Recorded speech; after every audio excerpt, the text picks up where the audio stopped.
You're listening to Humans of the Channel Country with Katrina Wills from K Wills Creative. This is Katrina with Humans of the Channel Country interviewing Jim Smith today in Bedourie. So Jim, how long have you lived in the Channel Country? Morning, Katrina. Yeah. I've been here a day or two. I was born here actually, and we've never lived anywhere else except the Channel Country. From a young age, we lived in Bedourie. I was born in Birdsville, and even then, Mum and Dad lived in or around Bedourie somewhere. And then from a very young age, my old dad, he was the head stockman on Devonport Downs. So we were over there for 4 or 5 years. Mum's sister and husband, they were the managers of Devonport then for Kidman Company. So we were over there, and then from there, Dad came down to back over to Glengyle, just south of Bedourie. He was only there for 6 months, and the job came up on Clifton Hills, the management of Clifton Hills, just south of Birdsville. So he went down there. We all went down there with him in 1958, in September 1958. Wow. And we were there for 4 years, September 1962. And what was it like living on the Birdsville track as a child?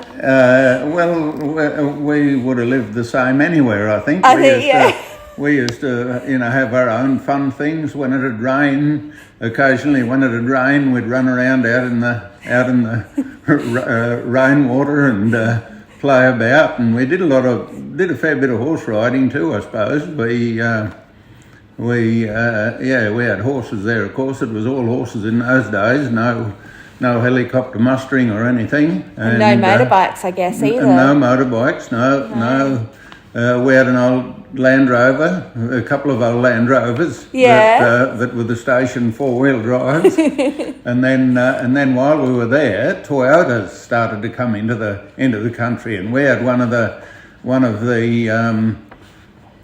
first 4-wheel drive Toyota Land Cruisers. Oh, wow. Utes. We had an old 3-speed Land Cruiser that we had. I think they started getting those things because they had a little bit more power than the Land Rovers did. And were they lighter than a Land Rover as well? No, they're pretty much the same, I reckon. Around about the same thing, but they had a fair bit more power. Power to weight ratio was a lot better. Yep.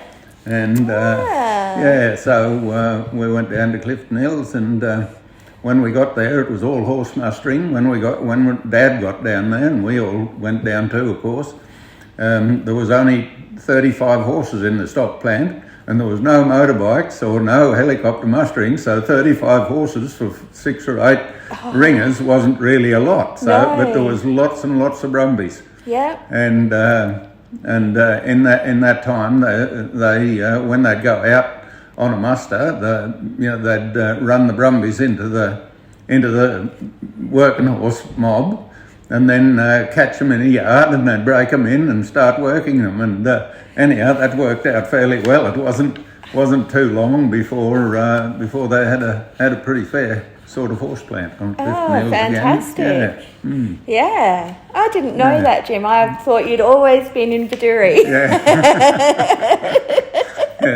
No, we haven't travelled much, but we've been around a little bit. Yeah. And when we were at Clifton Hills, I was sort of in not at high school, but in the end of primary school age. So Mum sent me down to Adelaide, and I went to school in Adelaide for a couple of years. And, what school did you go to in Adelaide? Out at Mitcham, went to Scotch College. Oh, yes. It was a boys' school then. Yeah, I think it still is. No, it's co-ed. Changed? Oh, it's co-ed now. It was co-ed from not long after I left down there, really. Okay. Yeah, they started getting girls into the boarding school as well. And anyhow, years later, I went back to have a look at Scotch College, and it would have been 20 years, probably at least, afterwards that I went back there for a look. And one of the old school teachers that used to teach us in grade 7 and the sporting stuff. Yeah. And Malcolm Jones, he was still there. Oh, wow. So I had a bit of a talk to him, and he used to play first grade football for Sturt, the local AFL, one of the local AFL clubs in Adelaide. In Adelaide, yeah. My cousin actually played for them as well, so there you go. There you go. Yeah. And, I've been meaning, there was someone here that barracked for Sturt a couple of years ago, and I said have a look for Malcolm Jones on a wall. Yeah. And I've always been meaning to go back and have a look myself, but I haven't been there yet. Yeah. But one day I will. Yeah. Because you often have trips now down to Adelaide, don't you? In your truck? Yeah, go down to Adelaide a little bit quite often and cut stuff down and bring stuff back for people that want it up here. Yeah.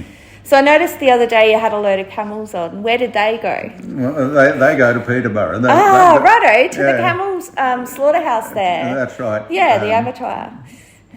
Yeah. And and they go over the world. They go all over the world for human consumption. Oh, I didn't realise they sent them overseas. Yeah, they do. Yeah, all around. One of their big, one of the blokes down there. I suppose it's. He knew what he was talking about, but he told me one day that one of the big buyers overseas is the Moroccan army. So I think that's a fair way to send the camel meat. Yeah, especially from here. Yeah, from Australia. We've got the best camels in the world, apparently. Oh, apparently. Yeah. Oh, wow. So, you were born in Birdsville, but I understand you grew up in the mud hut across the road. Well, we did a bit of growing in the mud hut. When we came back from Clifton Hills, we lived in the house on the corner that's now the CEO's house. We lived in there because two of Dad's brothers owned that, and Dad's father before him used to live there as well. Yeah. He owned it then, and so we lived in there, and then one of Dad's brothers came back to live in Bedourie, so we moved into the what you call the old mud hut. Mum wasn't really fond of that name. She used to like it being called a house. But, but we used to dodge around that question and that statement. And anyhow, we lived in there for a few years until 1971 on the 12th of June. When, as a family, we moved into the Bedourie Hotel. Where you still are. Well, we still are at this minute. So you've owned the hotel for a while then? Yeah, we have. I remember your mum being here when we lived here in 2011. And So were your mum and dad the first owners, and then you, or did you buy it? It was a family. It was mum and dad first of all, and then my brother Don and I. Oh, okay. We were the original partners, but and David could have been too. I think, I'm not really sure, but anyhow, we did a bit over the years. We did a bit of swapping around, and finally I owned it myself, and now it's a partnership with my brother Max in the hotel. So how many in your family? There's 5 boys. Oh wow, your poor mum. Well, we didn't even realise, Mum did all the cooking, all the washing, all of our clothes, and you don't notice these things until you get older. Yeah. And your mum was a worker. I remember her. She was. She used to keep us going. So tell me about some of the characters or identities that you've seen come through the pub. The pub life has changed one hell of a lot over the last few years. When we first came here, the pub was the only entertainment. And every now and again we'd have a cricket match. Every few weeks, couple of weeks, we might have a game against Birdsville or something. But the pub and back then there were characters. I know my old mother never liked me telling this story, but I do tell it. and her brother Gordon. He liked being a local that went to the pub when he come to town, and he'd be out of town for a few months, and then when he came to town he thought the only building that you went to was the pub in town, And so he used to come here and spend a week or 10 days or whatever before he went back out to work again. Yeah. And one day, the funny little story I've got. One day I was the barman all day, and old Uncle Gordon, Scobe we used to call him, he came into the bar at 10 o'clock in the morning, and he was still there at 11 o'clock at night, and he'd been drinking rum and beer chasers all day. Oh my goodness. All day. So you can imagine the state he was in. And he got up off his stool and went for a run to the toilet and back. And when he came back, he's a short-legged little bloke, and he's put one of his legs up on the stool, and every time he put weight on it, the leg would slip off. You see, and he had a lot of trouble getting up onto the stool. And finally, he put both of his arms on the counter, and he looked at me with a look on his face that says, I don't know, I give up. Yeah. And then he said, Jim, he said, you know, I think there's something wrong with me. And I said, Scobe, I think I know what it is. And of course, it wouldn't have anything to do with the alcohol, would it? Absolutely not. No. Oh dear. Yeah, so that was a funny little story. I liked telling that one. Yeah. And as a long-term local, you've already mentioned it a little bit, but you would have seen so many changes over the years. And lots and lots of changes. When we first came here, the year before we came into the pub, bought the pub Town Power. We got Town Power, 240 volt. So it was on when we came into the pub here at Town Power, but we could only run, because we were the pub, we could only run the one cold room and a fridge. And maybe a deep freeze. I've forgotten about that bit, but that's all we could have, and it was only because we were the pub. Yeah. And because everyone had to have cold beer. Everyone had to have cold beer, absolutely. The town wouldn't have been worth being here if it didn't have cold beer. So that was the 240 volt power, and the power supply. I can still remember it was two little Rushton 2-cylinder motors, and with 12.5 kVA on each one. So you can understand why we couldn't have very many electrical appliances. So they were tiny. Yeah. And I don't know. So back in those days, how many people were in the town, roughly? Well, probably 20, 25. Okay, 25 maximum. So now we've got about 100, haven't we? Yeah. And the power supply is much bigger. It is. It's a lot bigger. Yeah, it's a lot bigger. A lot more complex. Yeah. And what would be your favourite memory of the Channel Country, do you think? Or is there one? Is there so many? Yeah, I don't think there's just one, you know. It's I've been here all my life, of course, and living in the Channel Country. I've never really lived anywhere else. So, but I wouldn't trade it. I wouldn't trade.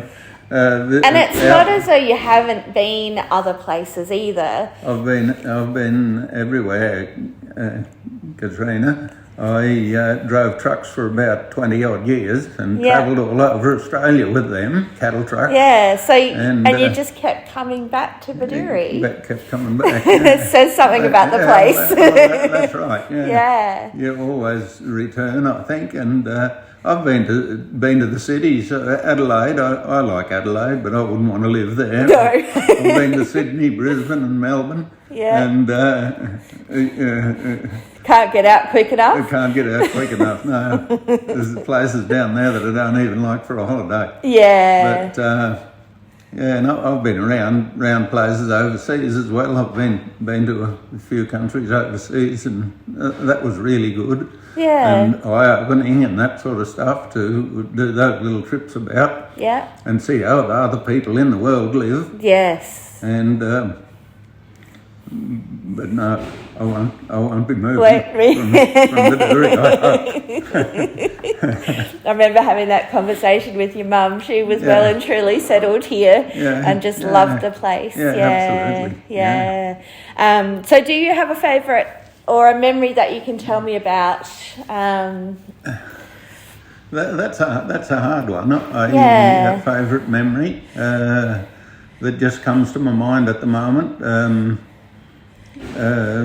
Has there been an event that you've been involved with, or any of those sorts of things, or any particular groups that have come through that have entertained you, or particular people? You know, you've had some interesting characters come through the pub. We have had interesting characters. I can remember once a few years ago, Yeah. Merv Hughes, the cricketer. The Aussie cricketer. Ah.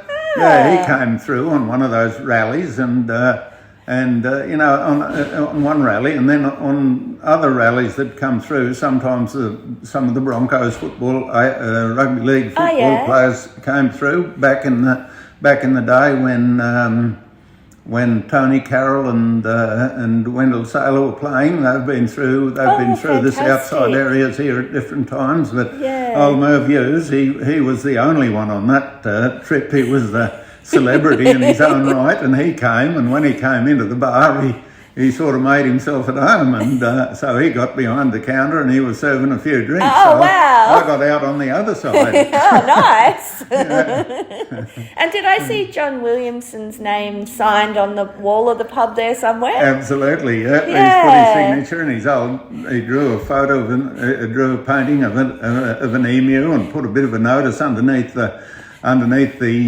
drawing of the emu. Yeah. And he came out, and I don't know what a patron of a place is, but they said he was a patron of the Bush Heritage property, Ethabooker, and he and John Williamson and his followers, they went to Ethabooker and spent a full week there, and there were a really nice young couple there then, called Matt and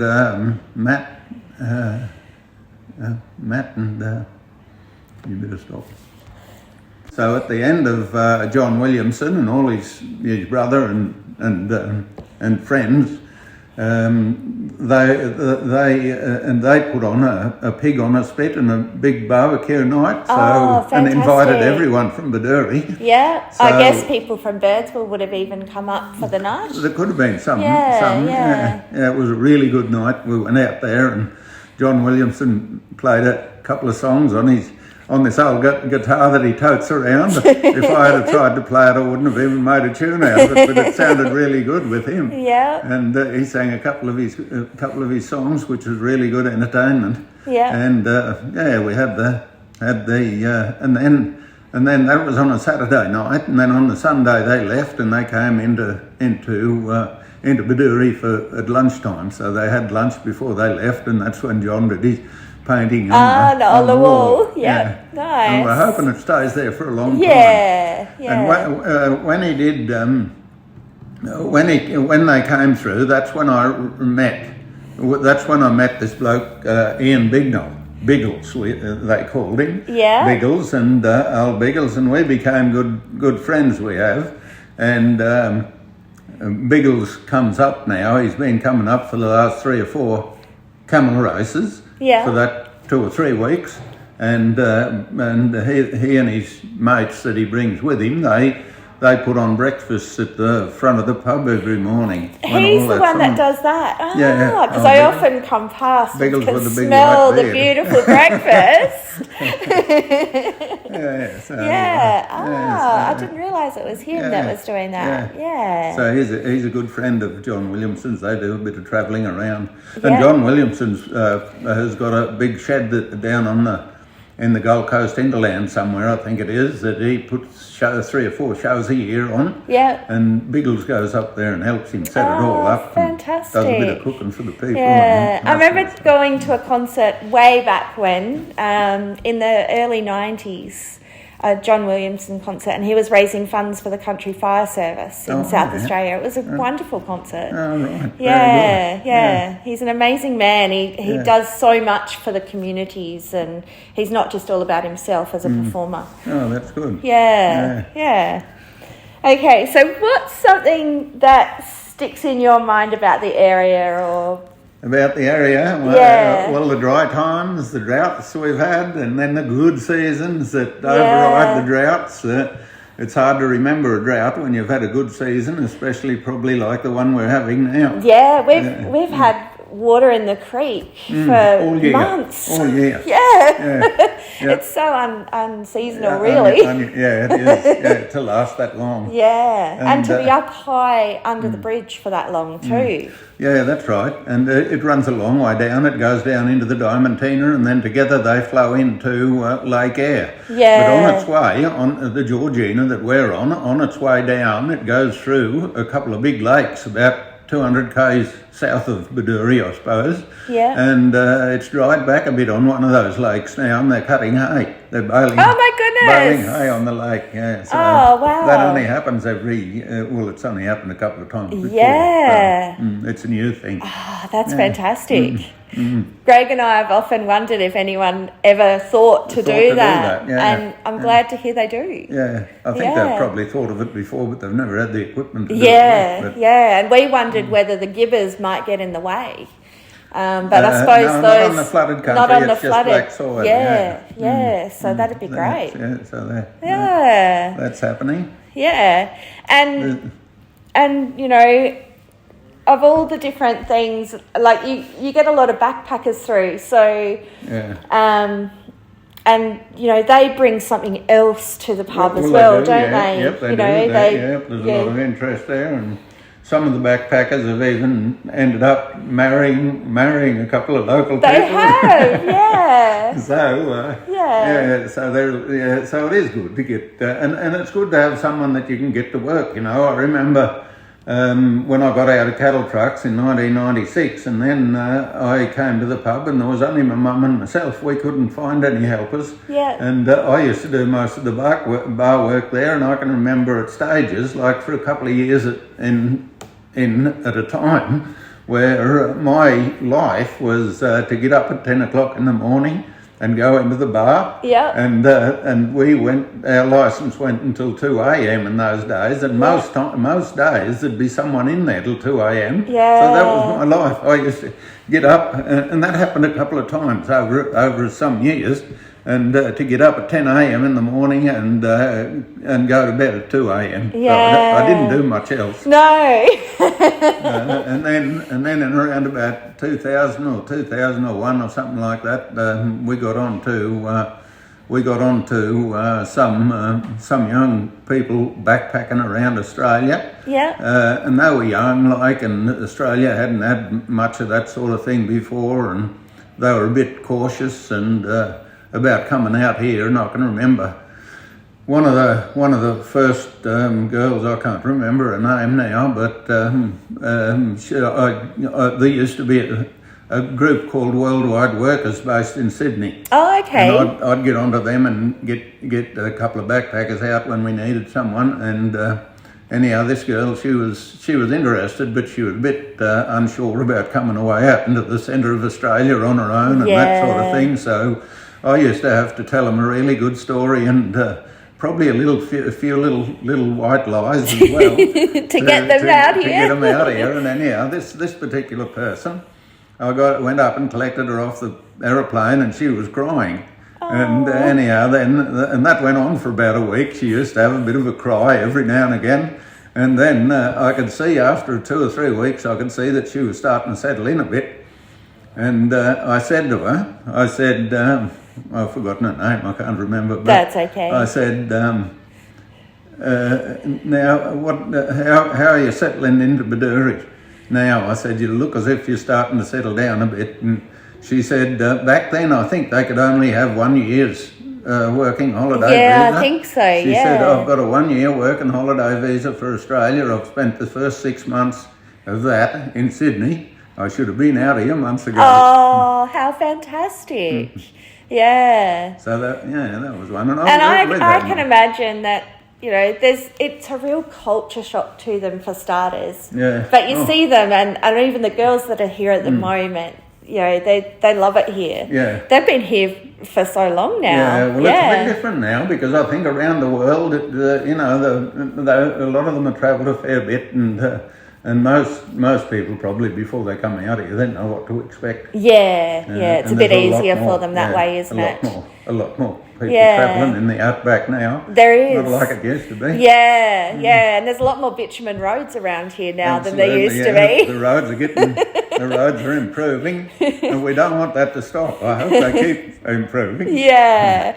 And we've talked a bit about you driving trucks and things like that, but you also used to fly a plane, so you must have seen some country in your plane as well and seen the changes in the country. Absolutely. Because this country from the air is something else as well. Absolutely. You can get a really good view from up there in the air. Yeah. If you see a lot on the ground, but once you get up in the air, you can get a much better view of a bigger area, and you can see a lot more from the aeroplane. And I had really good flights around in the aeroplane. Yeah. Do you miss it? I do miss it. Yeah. So tell me a little bit of the history of the pub, Jim, and we can go back to when the licence started, and I'm pretty sure that the first licensee was a lady called Mrs. Craigie, and she had I can't think of her husband's name, but anyhow they owned the pub, and she traded in the husbands a couple of times, I think, while they were here. And then they started off the licence. The licence this pub started in 1886. That's incredible. Think of a pub way back then and it's still running now. Yeah, it's still running. Still running. There wouldn't be many pubs in Australia who can claim that fame. I don't think there is. No, there are not continuous running for that long. Yeah. And anyhow, she owned the pub until 1914, and they also owned Murrabula, the block in the river just north of Bedourie, 40 kilometres north of Bedourie.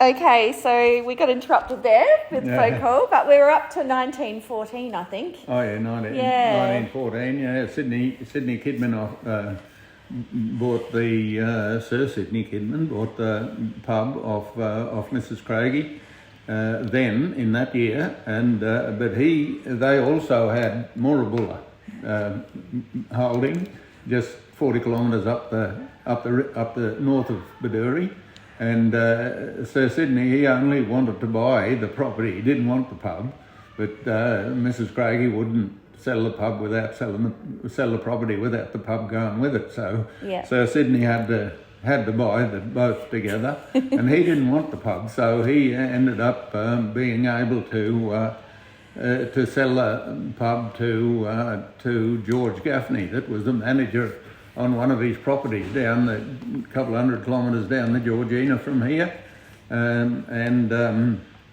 So that all happened in 2014. So the Gaffneys bought the pub in 2014. 1914?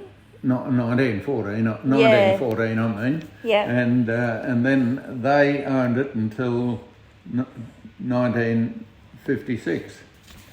And I think they sold it to, then, it was to, I think it must have been to Chuck Jackson and Lou Douglas.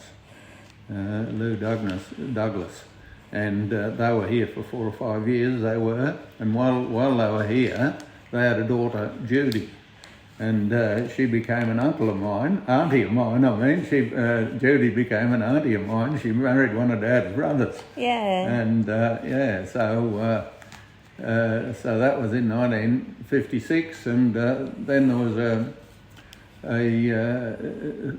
two or three more ownerships. I can remember Joe and Myrtle Condon. They were here for 4 or 5 years, and then there was Len and Margaret Shaw, and they were here in 1971, and we bought the pub off them on the 12th of June 1971. Wow. Yeah. And you've had it ever since. We've been ever since. But yeah, to think that the pub has been here that long. So when the pub first started, it would have just been the front section of the pub? Yeah, well, I can't work it out because I don't know where they used to cook their meals before this. The dining room here now and the kitchen, they came in. The Gaffneys would have bought them from. They used to be the Boundary Riders headquarters at a place called Etherbooker Springs, out on the western side of the Mulligan. The Boundary Riders for the rabbit natting fence. It was their living quarters, yeah. Oh. So I don't really know where the kitchen was, because in those days they must have pulled it down, I think, and put this here. Yeah. Whatever they had for a kitchen. Yeah. Until then. Yeah. I know. If these walls could talk. That's right. I know back in those early days when the Gaffneys took over, you'd have to have I don't know about the tie bit, but you'd have to have a pair of shoes. You couldn't come in for dinner at night without a pair of shoes on. So okay. They had shoes here, like different size shoes. If you didn't have a pair of shoes on, you had to have one of these pairs. Yeah. And so there's the levee bank around the town now. Has the pub ever been flooded before the levee bank? Because I know even with the levee bank, the floodwaters have come right up close. Come into town, come up to town. Well, no, we're on a high hill here. We're well above the floodwater. Yep. That doesn't mean to say we wouldn't be in trouble if the flood started eating away at other northern sections of town. But that levee bank in 1974 was the biggest flood in history in this river here at Bedourie, and it came to the road to the house on the corner that the CEOs use now. Yeah. The water was a foot deep in their house. Wow. Yeah. So it didn't come anywhere near the pub. We're on a pretty high. It doesn't look like it is, but it is when you walk it. It takes a bit of getting up there. Lucky you walk up when you're sober and down when you're not feeling so well, Katrina. Yeah. Well, thank you so much, Jim. It's been a pleasure talking to you. Very good, Katrina. Yeah.